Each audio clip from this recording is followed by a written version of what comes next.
spook easily, Stone. Have you ever explored the depths of fear? Have you ever wondered what depravity dwells within the imagination of a storyteller that prompts them to exhume horrors untold and expose those horrors to unsuspecting audiences? Some are repulsed, and some are shaken. However, there are those who are invigorated. So to those demented souls, we invite you to journey inward into the dark bowels of human imagination. Press play, and you will discover what's in the podcast. Well, guess it's time to start the slumber party!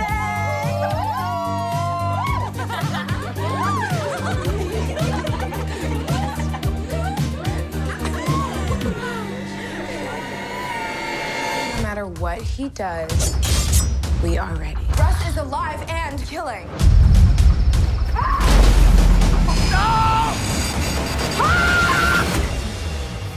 And welcome back to our last round of What's in the Podcast, exploring the infinitely infectiously joyful Slumber Party Massacre franchise.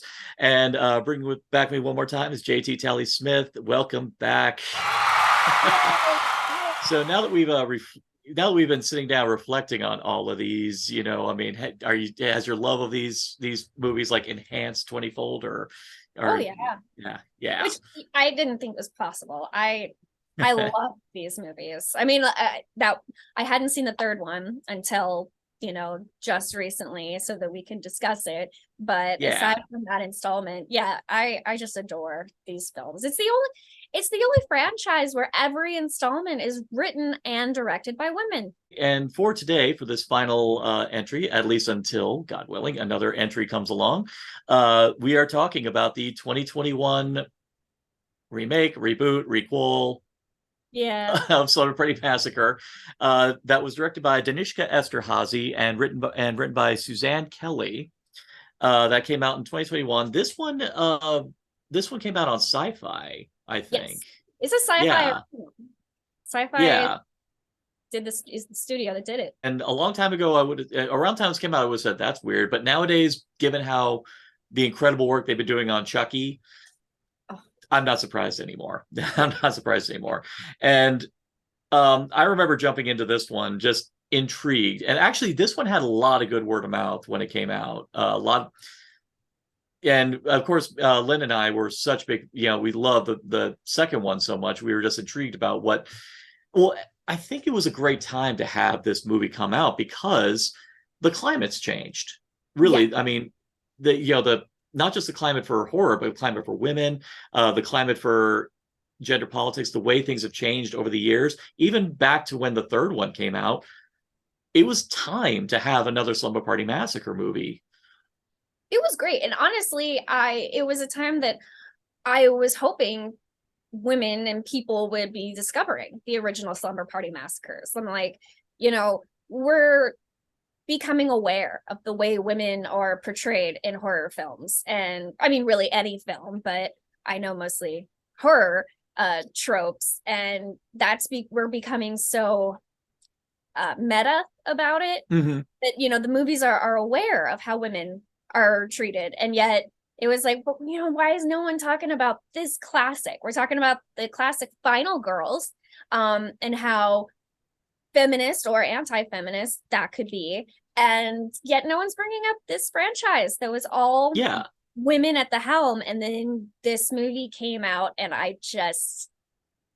it was masterful. It was masterful the way they handled it.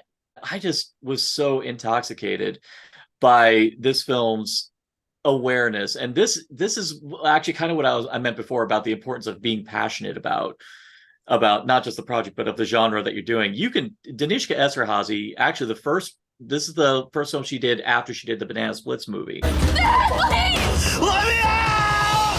Now the show can go on forever and ever and ever. Come on, you fuzzy son of a...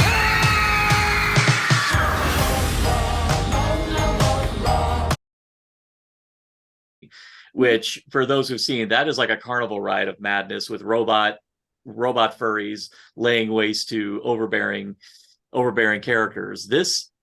She injects the same level of maniacal energy to this one, but does things that are so so blissful. And I remember when Lynn and I sat down and watched this, we were losing our minds with joy and laughter with all the crazy ways that they subvert so many tropes of horror in this one, and we just went nuts. So you want to go first to talk about all your loves of this one? Like, Yeah, I think I already talked about mine, so you go first. So it was definitely one that snuck up on me. I did not know that this was going to be as amazing as it was. What I was drawn to this film was the marketing for it, which, I mean, when really marketing, there wasn't a lot of marketing. As you said, it was word of mouth that got around, but I liked the cover art, the key art that they did for it, and the logo and everything. It was all nostalgic. It was very 80s. It's like, if you love 80s slashers, this is the movie for you. And I was like, yes, that's me, sign me up. And I'm going into it thinking, okay, it's just going to be another rehashing, girls in a slumber party getting hacked up, but at least I'll get my fun retro aesthetic and everything. And I did not see that twist coming. And the twist is like a midway point. It's not the end, the surprise ending. This is like, oh, this plot is a completely different story than what we thought we were watching. Absolutely. This movie just kind of brought the franchise into the modern day sensibilities of storytelling with horror. It's how the story doesn't necessarily have to end and just be one thing all the way throughout. And then it just does a sublime about face and then turns into something drastically different, but still feels on brand. The reason why I'm conflicted as to what to call this, reboot, remake, requel, I'm just going to balls out and say this is a tribute. This is just a full-blown tribute to the franchise as a whole, because there's ingredients of all three of the films in here. Because you do have an actor doing an amazing imitation of Russ Thorne playing the Russ Thorne character here. Oh my goodness, he saw that first one and just went the wall. He just went for it. With these I knew his name, I can't think of his name right now, that actor. You mean the actor who played the original? No, that's Michael Vieira. Michael Vieira. I guess I thought you did. Rob Van Buren. Rob Van Buren. Yes. Yeah. He looks like he was having a blast this whole time. Oh, he's doing he nailed the crazy eyes. He was doing the in his kind voice of thing with that. I love you. Oh my gosh, it was exactly like. Yeah, it still works. Yeah. Yes. Yeah, but even more beautifully is that the story of this is entirely its own. I loved how we have a cold open that is, one could say, this is the only one of the franchise that's a Cabin in the Woods movie. Yep. Yeah, but it still kind of but the opening of this movie is basically like a clone of the first movie. The whole cold open is that. Yes. And then you're like, okay, well, what are we going to have next? And then we get the whole focal story with our main characters, Dana, played by Hannah Gannera, and all of her friends, Maeve, Alex, Brini, and Ashley, who they are all. You think that they're going to fall into these traps, and then it's like, then a whole other game happens, and that looks like. Because for a minute, it's kind of like, okay, we're just rewatching what we going just through the motions. Like, these girls are really dumb. The one girl was listening to the podcast in the beginning. We already know her mom is the survivor, so she's not ignorant. She knows what the deal is, but here we are drinking and doing dancing. Things. There was so much realism in this movie, and I think that just happens when the movie is made in present times. It just feels much more real. And so to have this movie that felt like we're grounded in reality, but now we're suddenly dancing around to this pop music the way they did in the other films, it's like, I was like, this is stupid. At first I was like, this is kind of, I don't understand these characters. This is getting boring. We're watching the same thing. And then the twist. And then the first twist. Yes, the first big twist. Right. This one plays with you. So, and I love that you have the character Alex, who's the one who kind of snuck into the party. In a way, she's basically like the Courtney character. kind of thing. But I love how she's looking at everybody like going, "Are you all freaking nuts?" Yeah. Like she's actually commenting. She's probably be at that point being the audience surrogate, where you think that she's going to be the one looking at everybody going, "What are you guys doing? This is your..." And then Yeah. okay, we're gonna have to do a spoiler alert. warning Yes. from here on out, because I don't think we just at this point. Actually, it is available on Shudder now. So yeah, so definitely stop what you're doing, watch it, because we're gonna have to go hard into the spoilers in order to help people in order to just embrace its majesty. So I agree. yeah. And what's more, another thing I just also had to throw in, given everything we've talked about with the first three movies, of course, talking about all those wacky ingredients such as pillow fights and stripping and gratuitous shower scenes with soapy asses. The fact that this movie just completely flipped it, just swapped the gender roles and just made it. I had to pause. We had to pause the movie because we were crying, laughing so hard. And the Watching fact the that you had group of girls leering through the window at the guys. And I love that earlier you were saying in one of our previous episodes how, these are terrible pillows that they just come apart so easily. And they actually set it up that it's like, no, it's hard to do. And that's why the pillow breaks, is because they're purposely trying to tear the damn thing open. I think there was even an insert shot where one was actually cutting the damn thing open. Yeah. But oh man, and then just the characters, they have a guy and a guy too. Like they just really want you to know the men in this film are tokens. They are. Oh yeah. That is the only reason they're here. And only tokens, and they're so deliberately unmemorable that their names are Guy and Guy, because the audiences are just gonna like Guy, that guy, that guy. It's like, but I think, and it wasn't necessarily that this is a movie hating on men. No. I don't think this is like trying to put men in their place and that kind of thing. It's poking fun at the slashers that we love by making it that obvious. Like, you think it's normal that these girls are having strip dances for their friends and suddenly sing topless at a slumber party. That's not normal. It's weird. Let change the genders. We're showing you how funny that really is, and how dumb that trope is. That it's like it's well, actually, you know what it kind of reminds me of.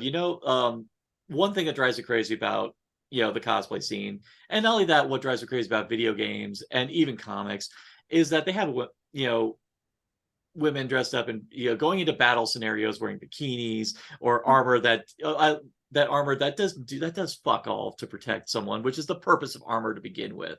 One YouTuber I love, her name is Jill Barup, who does stage combat. One of the things, she has like things where she actually gauges armor in pop culture and actually gauges their actual efficacy. Well, someone did a great meme where they put the wardrobe that a woman would wear in anime or anything like that and put it on a dude and goes, yeah, you do realize why this is stupid, right? You now look at this going like, you do realize why this is dumb. It's so silly. If you're saying that this is okay, this needs to be okay too. Yeah. And that, just this movie and the way they took all the things that are commonly associated with the ridiculous things that are done in slashers, but even in college comedies, all these nonsense, salacious things, you flip the script and then you realize, that was pretty dumb. But I thought it was done lovingly, though. This movie. It was so much fun, and I just, after all the mayhem and the murder and people are dying, I need to take a shower. Okay. Yeah. And we actually get the full-on sudsy butt scene, just like the very first Slumber Party Massacre. And even better, she even copies the shot of the tracking down to the ass. Yes. Actually, I love that you said you actually said exactly that. Because one thing I've always said, a great parody has to have love. Yes. Because because the one thing that kills a parody is when it comes off as mean-spirited, where the people are doing it entirely to be, the people are doing these jokes specifically just because they want to be jerks or want to be trolls. Yeah. Whereas if it's made by people who love it, you could see that love, because even with this being as funny as it is, and does such a great job addressing a lot of the stereotypes, it is still a great slasher with some incredible kills. Oh yeah. And not even tribute kills, new, unique kills, which are exclusively its own. Yes. Yes. Yeah. There's one I want to talk about, but I'm like, no, I'm going to save that for the end. You what? Yeah. I know. Yes, I love. They did the makeup. It's sort of what I was saying in one of our previous episodes, where it is scary. The gore, they take seriously. The killing, they take seriously. There are actual consequences when a character dies. You feel the other characters, they feel this. And our killer, he is an actual threat. He's not a cartoon. He's kind of silly looking.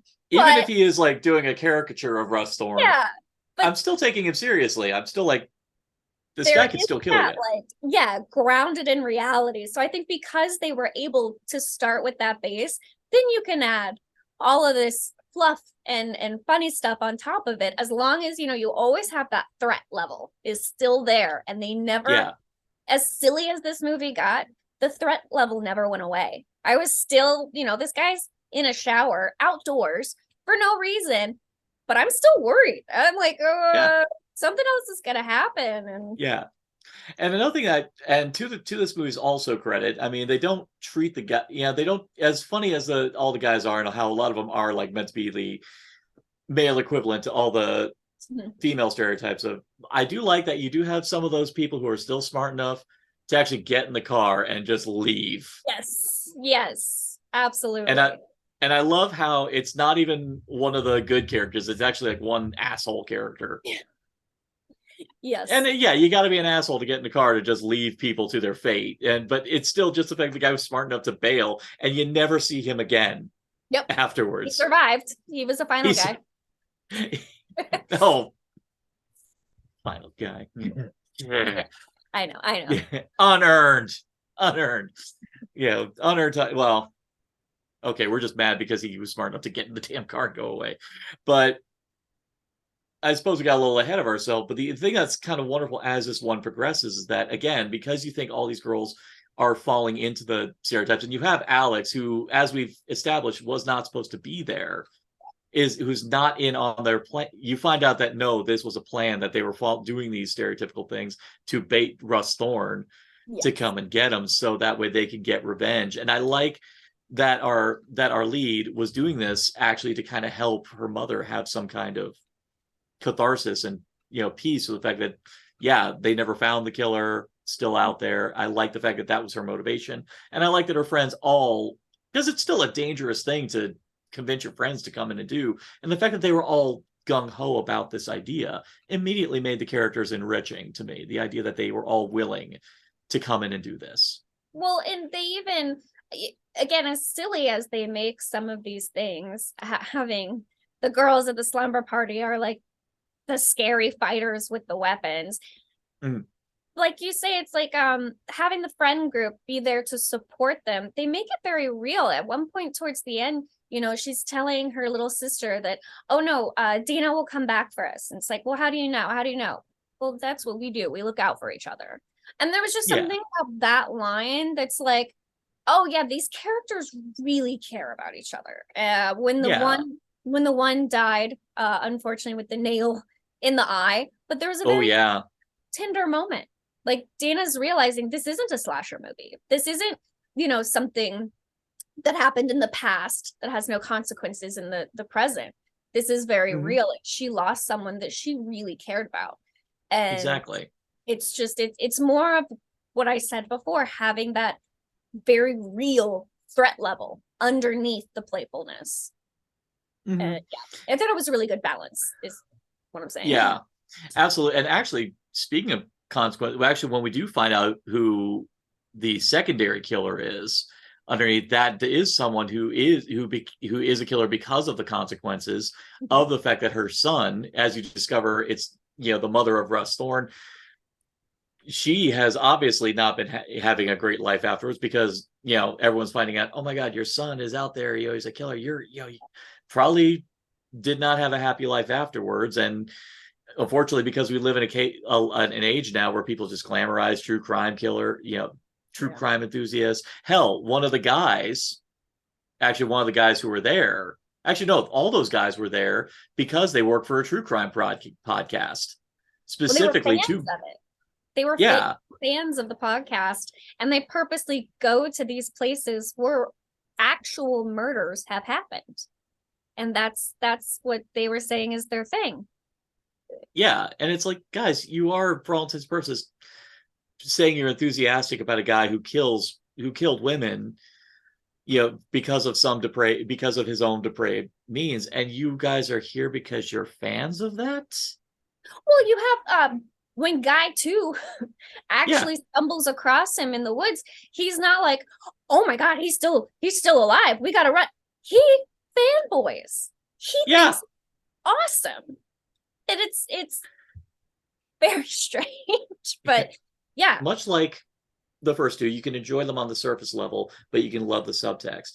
This one, same thing. We've just addressed all the subtext of this movie that ended up working for us, but even on the surface level, this is also just a great nostalgic tribute to the first film in terms of all the little Easter eggs that get thrown in on this sucker. Oh, the guitar. The fact that yeah. it just happens to find this very ornate, strange, unique guitar, and he's pulling this thing around. Well, and even when the mother of Russ Thorn starts killing, she's wearing gloves, which look a lot like the gloves that the killer in Slumber Party Massacre 3 was wearing.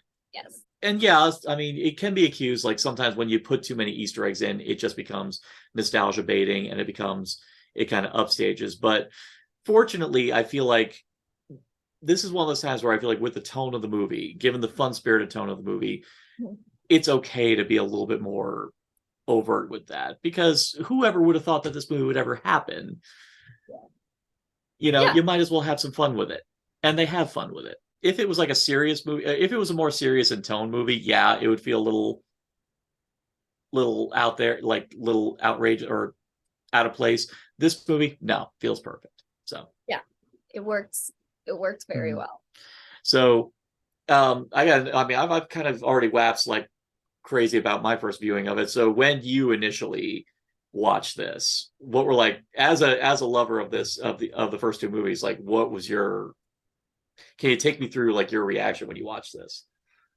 First of all, I don't just love Slumber Party Massacre. I am a lover of the final girl trope. I love watching women fight back and, being the survivor at the end. And it's not always women. Obviously, we have Nightmare on Elm Street too. But there's just something about that, the underdog triumphing at the end. And so when and I didn't know the plot of this, I thought they kept all the secrets very well hidden.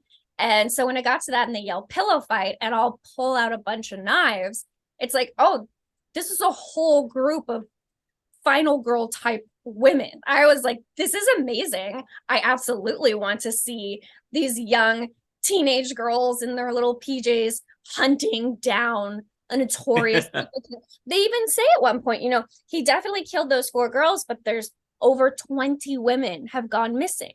So he could have killed over 20 women. And these young teenagers brazenly run into this and are like, no, we're gonna hunt him down and we're going to kill him. And I thought it was fun. Just like you, I was laughing so hard at certain parts I had to pause it. And it was, I think, one of the most fun experiences I've had watching a film. It's also one of those that I lament the fact I can never watch it for the first time again. Because, these reveals are so good. Absolutely. And you know what, to their credit, they succeed because they actually all survive when they defeat Russ Thorn. That's true. That's the plan. All of them do. The plan works. I mean, there was a bit of a speed bump because I know that Alex was kind of like the wild card. You know, they weren't expecting her. There were some hiccups in the mix, but ultimately, you know, they achieved their goal. They were able to take him out. And I love the mechanics of that. It, you know, on one side, it does serve as a great satire of slashers, but it also does a great job of putting the audience on a particular foot so they're not prepared. Because when they see how quickly all this gets, you know, taken out, when Russ Thorne gets killed, immediately you're going, what's going to happen now? This happened a lot sooner than expected. Yeah. And the fact that we're lingering on the aftermath, like no one cares about the body cleanup afterwards and calling the cops. It's like credits should be rolling right now. So something is going to happen. And then I was very intrigued when the body disappears. Like, oh, is this a supernatural horror now all of a sudden? And it's like, but then it's like, why are we hiding the killer? Why are we hiding? We know who it is, but it's like, and actually that's another element from 3 they worked in here. This ended up having the whodunit element like the third one did, and also actually another thing, like the third movie did not rely dominantly on one particular type of a killer implement. You know, in this case, they actually used a I think it's a jigsaw. I think it's called. Yeah. She used jigsaw. She used a nail gun. And I love that because it puts our characters on a different wavelength because they didn't anticipate this. Here we have someone who's obviously way more effective than Russ Thorne was, and even weakened them at the beginning by giving them poison brownies. Yeah. So it was also a nice throwback to the first Friday the 13th. I thought just having you deserve this because you baited my son into doing this. And and it's a mother who's obviously, you baited my son into this, and you're like every other person who comes here, like, oh, you could have just left him alone. Yep. And so it does actually kind of put the wave of responsibility where it's like your friends would still be alive if you all had just left well enough alone, if you had just left us to our peace. Russ probably never would have picked up a drill ever again if people had just disappeared alongside him. But at the same time, though, there is that fault in logic where it's like, I'm pretty sure that would be the case, but ultimately your son still killed people. And they did say that these other missing women, it was in like a 30-mile radius or something. Like, it's like, okay, well, if people aren't coming to him, he's clearly going out and finding them. So, I don't think just leaving him alone was going to solve anything. Exactly. It's kind of Mrs. Loomis all over again. The idea of it's like, my son was fine. You all just didn't understand him or something like that. So actually, that's another thing that this movie does versus, even though this one does kind of satirize, again, the gender dynamics that that were present in the first 3, this one actually wants to satirize other aspects, not just of horror, but just of society in general. Again, like our over glamorization of serial killers through popular media. And I was kind of just amazed that this one decided, actually, I kind of feel like this one wanted to kind of take the franchise to a kind of a different, not just a different direction, but kind of one that helps it move along with what's going on today. In a way, kind of to help guarantee that maybe the next set of women who come along who want to make another Slumber Party Massacre movie are able to be free to go beyond what was done before. So this kind of works as a great transitional movie for whatever they do with it for the future. I agree. And then I like that you had more than one survivor at the end. Actually, I even like that the mother even comes back into the fray. Mom, just because you didn't call. So of course mom's gonna be like, all right, well, something's wrong. I gotta run in there and save the day.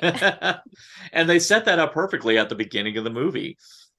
And it's like, you totally get why she's gonna be worried about that. Look, because you saw what she went through in the cold open. So it's perfectly set up, perfectly executed. So I suppose actually the best final thing that we can wrap everything up with from our 4-part exploration here, with what we now have with this entry, what would you like to see for the future of Slumber Party Massacre? That's such a hard one. I'm one of the few people that when I love something, I almost don't want it to have a future because it's so easy for it to be ruined. But this this one absolutely should, because I do love the way that all of these movies have commentated so well on the climate of what was going on at that period of time. So honestly, I think with this movie, I'd like to see them find kind of new things to turn on their head. Not just keep harping on the same gender roles, but find something different to maybe go more into different sexualities and stuff. Yeah. Roles. I do think it would be fun if you followed in the tradition of the way Slumber Party Massacre did and have the second one be a sort of supernatural, crazy person. I haven't really thought about it a whole lot, which is strange because I love these movies. I really do. Yeah. This one just felt like the perfect cap for the whole thing. Yeah. I mean, I do definitely. There is that whole thing where it's like, why do we got to do another one? But this is horror, and we're always going to get another one. I've kind of come to peace with that. I mean, for as excited as I am about Saw 10, I'm at the same time going, why are we having a Saw 10? Yeah. Yeah. I will say I am really excited for Saw 10 though. But I am too. I just watched them all for the first time recently and unexpectedly fell madly in love with this franchise. Actually, I saw you posting about that. I'd only seen the first one, watched that one years ago, and then it was just last November. I decided, you know what? I haven't seen the whole franchise, and I watched all of them. Yeah. It was far more delightful than I thought it was going to be. Exactly. Yes. Live and learn. I think the lesson to take is like, if you think you're not going to enjoy it, you're not going to know until you watch it. Yep. Yeah. And then lo and behold, you get more than you bargained for. I suppose if you had to ask, no, I think your take on it is great. I think what you think, I'd love to see something. I don't know. I feel like the garden is still ripe, or the soil is still fertile enough that I feel like you could take, actually, honestly, since it worked over so well with Scream recently, why don't they do slumber parties in an urban setting? Yeah.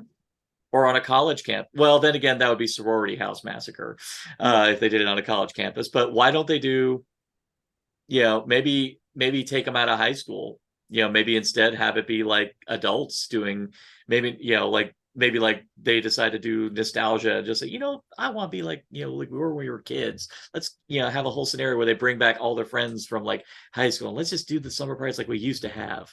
And then I don't know. Yeah. That'd be sometimes all you need is the familiar premise, but just add new ingredients. Like you said, actually be kind of cool if they go harder into having some LGBTQ characters into the mix as well, to add to change up the dynamics, actually tackle new aspects that maybe they could. Great character. Yeah. Yeah, exactly. So on one side, this movie was a good capper, but simultaneously I feel like we could take, with the way horror has been evolving, especially in the past couple of years, I feel like this franchise could evolve alongside it. So yeah. So since we did it for the first three, we definitely, and I know you've been bursting at the seams to talk about this one, so I'll let you have the satisfaction of telling me what was your favorite kill in this particular installment. Oh, it was definitely the makeshift weed whacker to the face.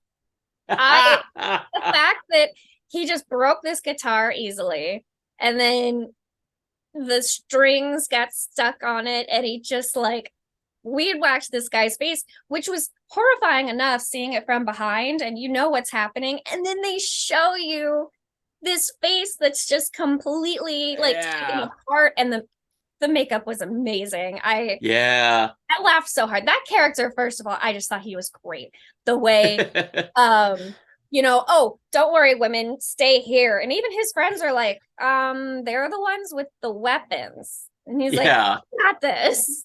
Yeah, the ones who are very clearly ahead of us in preparedness for this whole scenario. He's just running around with a guitar that doesn't even have a drill bit. It is an actual just guitar. And, but I adore how the creativity of how, let's take a weapon, it's the same weapon we're using throughout the movie, and find a way to have it kill people differently. Turn it into a fire. Okay. Oh, that is definitely a good one. The other one, and well, the one I'll say actually, no, that one technically is my favorite, just because also the Easter egg of Slumber Party Massacre 1 versus 2, because again, that's the guitar from 2. But the other one I have to acknowledge, because again, this is after everything's said and done. This is the calm after the storm. They make a big deal about how the car is not working, because the hose is missing. But then you find out, no, they deliberately disabled the car themselves. And then but then they set up that it turns out one of them is actually an automotive genius who actually knew how to dismantle the car. So you see her patching it back up so they can get ready to go. Then the fan, the fan. And I will say flat out, this is why I would never, ever, ever touch the innards of my car, because I wouldn't know. Thing one, I'm terrified, like some aspect of it's going to like bite my finger or something like that. I'm terrified about that. But then to see that someone pulls a freaking Madman Mars or what was that Body by Jake horror movie, Home Sweet Home, where they slam the hood, the hood down on them and forcing their face to go into the fan of the car. But then, as a nice cherry on it, the killer throws the safeguard that they very clearly removed from it. They threw it on there, perfectly landing right in the camera frame of the warning label, "Do not remove." Every person with long hair was, every time you saw her hair touching the fan, already like, oh God, oh no. I mean, that was heinous. Oh, that kill was a very nasty, visceral kill. And I think that perfectly encapsulates why this movie works so well, both as a comedy, but also as a legit slasher. Because that your favorite kill is fun. It's tongue in cheek. It's ridiculous. It's silly. But then you get to this kill, and it actually becomes sinister. It becomes terrifying. It becomes very effective. And the director, Danishka Esterhazy, just balanced just did such a wonderful job balancing these tones. And even after the story gets a little more serious, there's still humor to be had. I don't know. It's just one that when it came out, this was one of my top horror films of that year. When it came out, I immediately put it in my top 10 of the year. I loved the hell out of this movie. So, see, there needs to be a fifth one now, because I want to keep talking about these with you. Hopefully, maybe if they do a fifth one, if it'll be on Sci-Fi or Shudder, we can have like a watch party. I would love everything about that. I think we need to do that. Just a big old scener like watch party. Invite all of our friends. So there we go. That is the Slumber Party Massacre franchise as of 2023. Tally, thank you for indulging me once again on this. It's been a joy, as per usual. And also, and as is customary with internet etiquette, tell everybody where they can find you. So I recently started an OnlyFans. You can find me as Fangoria, spelled with a PH like Phantasm, but it's Fangoria. And it's basically just me wearing spooky, sexy stuff while ranting about horror films like I do. So you can find me there. You can find me Instagram, that Fangoria. And I did make a Twitter, haven't used it yet. It's just at Fangoria. I'll try to get into that, but and if some kind person would want to give you a Blue Sky invite code, because everyone's trying to make that the new thing to get away from the reign of hair musk. Wasn't it? They were also using threads, though. It felt like all these things came out at the same time, and I'm like, I'm overwhelmed. There was Hive that came out for a time, Hive. which it was adorable, but unfortunately, it didn't have the reach. It didn't. I tried it, and I was like, this isn't that impressive. I will say though, Blue Sky, it has potential. I just hope that they don't rely heavily on the invite code thing. But I will say, That's a way to do it. But I will say it is more alive than Hive was. Hive just died a slow death. I mean, Slasher, I've been trying Slasher recently, but that's pretty much just been people posting horror memes and pimping their wares. And pretty much as soon as I got on there, I had a whole ton of friend requests. I didn't even know these people. And very promptly, it was also they could pimp out their wares, but two-way street. I very promptly started pimping my wares. So anyway, that's great. But anyway, okay. Well, in the meantime, yes, definitely follow Fangoria on all of her endeavors, and in the meantime, follow all of us on Narcotic Casserole. You can find us on Twitter. I refuse to call it X because because there's only one X to me, and that was directed by Ty West. And yes. And you can also find us on TikTok, also at Narcotic Casserole. And if you want to see our previous exchange about the Scream franchise, subscribe to Narcotic Casserole on YouTube and look up Deep Cuts, where we went on our epic, now 7-part breakdown of the Scream franchise, which still maintained was so much fun to do. And I don't know what to anticipate now that Christopher Landon's directing this one coming out. We'll see. I think Happy Death Day is kind of on par with the tone. I still need to see that, and I still need to see Freaky because I know he directed that as well. Both great. Okay, I had something to look forward to. Don't put a lot of hype into it. They're just fun. I'm totally good with that. As is this franchise. So with everybody, if you wish to explore the dark recesses of human imagination, simply ask yourself this question: what's